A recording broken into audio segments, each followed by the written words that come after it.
Hello everyone and welcome to my channel judgements in criminal law. मैं हूं आपका host और दोस्त अमित कश्यप।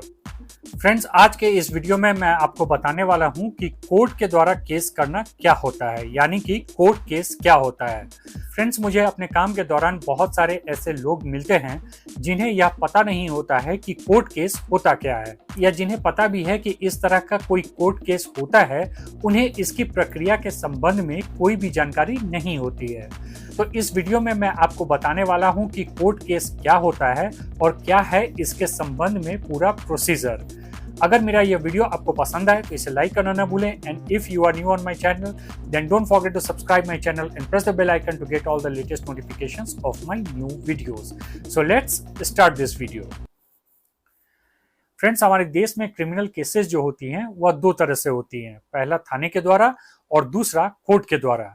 जब भी कोई घटना किसी भी व्यक्ति के साथ होता है तो वह व्यक्ति उस घटना की जानकारी थाने को देता है और थाना जो है उस केस में एफआईआर करता है, इन्वेस्टिगेशन होती है और इन्वेस्टिगेशन रिपोर्ट थाना जो है वह कोर्ट में सबमिट करता है और उसके बाद कोर्ट के द्वारा कॉग्निजेंस लिए जाने के बाद उस एक्यूज्ड व्यक्ति पर ट्रायल चलाया जाता है।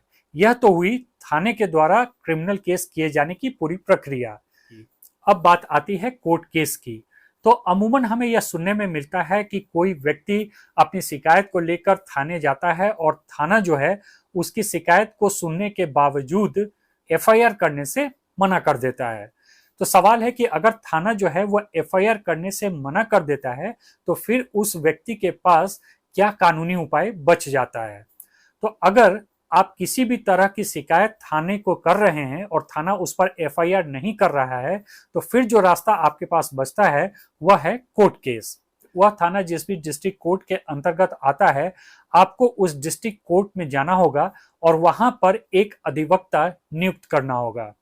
अधिवक्ता को नियुक्त करने के बाद आपको अपने साथ घटी हुई सारी घटना की जानकारी अपने अधिवक्ता को देनी होगी।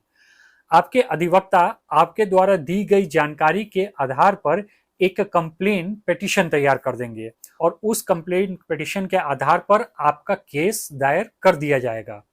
लेकिन कंप्लेंट पिटीशन के फाइल कर देने के साथ ही ऐसा नहीं है कि आपका केस जो है वो तैयार है।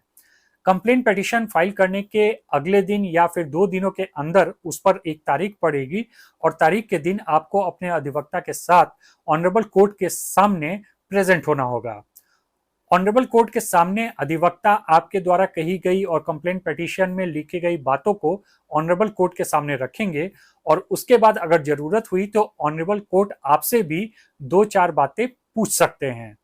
प्राइमा फेसाई यानी कि प्रारंभिक तौर पर जैसे ही कोर्ट आपकी बातों से सेटिस्फाइड हो जाता है, आपके केस को कोर्ट जो है वह एडमिट कर लेता है। केस एडमिट करने के साथ ही अगली तिथि पर सीई के लिए बुलाया जाता है, यानी कि कंप्लेनेंट एविडेंस के लिए बुलाया जाता है। यानी कि जिस भी व्यक्ति ने वह कंप्लेंट पिटीशन फाइल किया है उसे आकर कोर्ट के सामने गवाही देनी होगी। अगली तिथि पर फिर से आपको ऑनरेबल कोर्ट के सामने उपस्थित होना होगा और अपने साथ हुई घटना की पूरी जानकारी विस्तार से देनी होगी। और आपका एविडेंस होने के बाद अपने बातों के समर्थन में आप 1 या 2 सपोर्टिंग एविडेंस भी कोर्ट में दे सकते हैं। और आपका एविडेंस और अगर किसी सपोर्टिंग एविडेंस को आप दे रहे हैं तो उन सारे एविडेंसेस के बाद आपके केस को कॉग्निजेंस पे बहस के लिए रखा जाता है।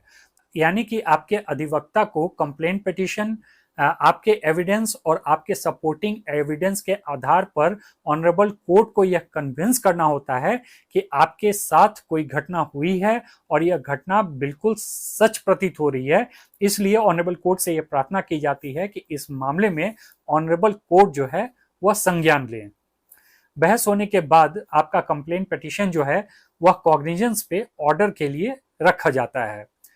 अब यहाँ पर 2 चीजें हो सकती हैं, या तो कोर्ट जो है वह आपके कंप्लेंट पिटीशन, आपके गवाही या फिर सपोर्टिंग एविडेंस से संतुष्ट नहीं है तो हो सकता है कि आपके कंप्लेंट पिटीशन को खारिज भी कर दे।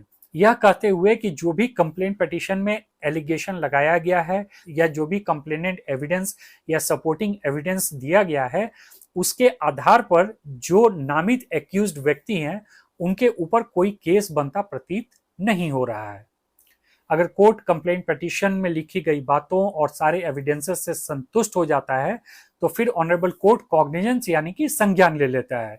और संज्ञान के अंतर्गत ऑनरेबल कोर्ट यह भी बताता है कि किस किस एक्ट के तहत और किस सेक्शन के अंतर्गत यह संज्ञान लिया जा रहा है। इसके साथ ही सारे एक्यूज्ड को ऑनरेबल कोर्ट के सामने अपीयर करने के लिए सम्मन भी जारी करने का आदेश दे दिया जाता है। कॉग्निजेंस यानी कि संज्ञान लेते ही आपका केस जो है वह पूरी तरह से कोर्ट में तैयार है और अब एक्यूज्ड पर्सन को अपीयर करके अपना डिफेंस लेना होता है। अगर सम्मन पे एक्यूज्ड अपीयर नहीं होते हैं तो बेलेबल और नॉन बेलेबल वारंट भी जारी किया जा सकता है। तो इस प्रकार से जब भी थाना आपके केस को लेने से मना कर दे और अगर आप सुपीरियर ऑफिशियल्स को कंप्लेन कर रहे हैं वह भी आपकी बातों पर ध्यान नहीं दे रहे हैं तो केस करने का सबसे अच्छा उपाय यही है कि आप कंसर्न डिस्ट्रिक्ट कोर्ट जाएं और वहां पर एक्यूज्ड के खिलाफ कोर्ट केस फाइल करें। आशा करता हूं मेरा यह पूरा वीडियो आपको पसंद आया होगा और इंफॉर्मेटिव लगा होगा। Thanks for watching.